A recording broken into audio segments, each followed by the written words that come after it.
Well, this holiday season, many parents, including myself, will have to find a balance between limiting their kids' screen time and, as my next guest puts it, staying sane. Well, Taps made me do this interview because I think he questions my parenting skills. But in this case, he is right, because it is so hard to get our kids off phones and screens. And sometimes when you come back after a long day at work, you're just so tired. And if a kid asks to go on a screen, you just say, yes, fine.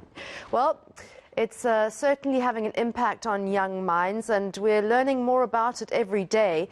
And public health guidelines now exist around how much is appropriate and at what age. Professor Draper has drawn on her experience and research and come up with some tips to see us through the silly season. Catherine, thank you so much for joining us. I hope you heard what I had to say. I'm guilty as charged, tired. Child's been on screens and wants more screen time. I just don't have the energy to say no anymore. Help me. Thanks very much for having me. And I think the first thing to say is that, parents have been through a lot in the last 2 years. And the last thing we want to do is make them feel guilty for things that they're not achieving.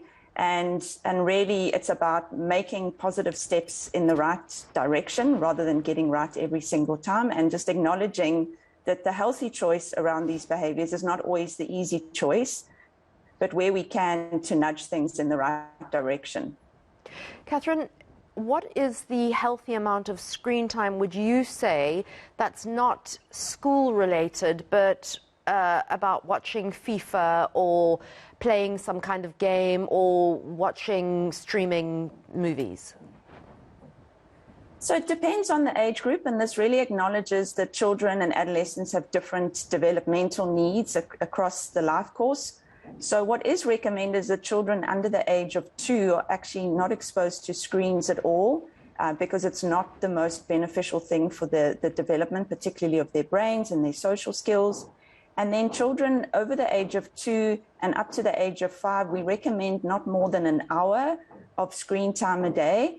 And given that educational activities, I guess pre-COVID, didn't typically involve screens, that would include any screen. So even apps that are have a developmental focus, or teaching them shapes or numbers or pictures, where possible, to try and choose more tangible activities that can do that, because that helps to develop other skills as well. And then for children who are school-going age, at high school, we recommend not more than 2 hours of recreational screen time. So that then acknowledges that a good chunk of their day can be spent in educational screen time. But if they are sitting on screens, either at school or doing online learning at home, the benefits are really important then of having some other kinds of activities that they can do after school time in their leisure time. Catherine, I've noticed that there's this sort of zoning out, zombie behavior when kids have been on screens for a long time. They don't respond to repeated requests for them to do that kind of thing. What are they doing? Are they just completely switching off?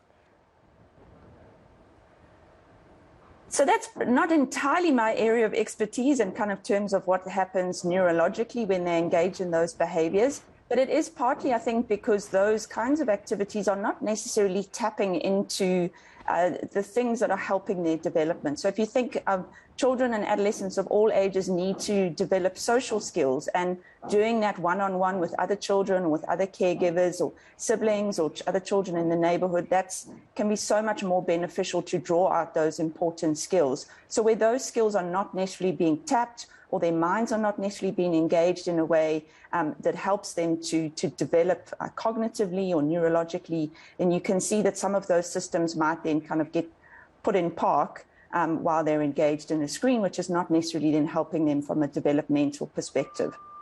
Are some screens better than others in terms of content? Absolutely. So, and again, it depends what is the age of the child, what is most important from a developmental perspective at that age.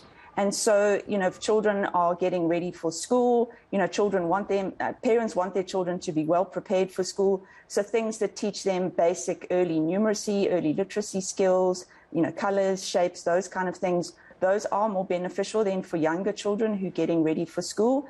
And then things at a school-going age that are going to teach them things that are important to learn.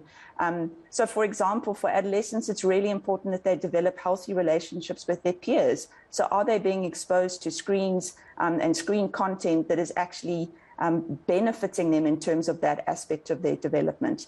And obviously things that are counterproductive, so things that teach them poor social skills or antisocial skills, are definitely not going to be helpful. All right, thanks so much, Professor Catherine Draper of Wits University.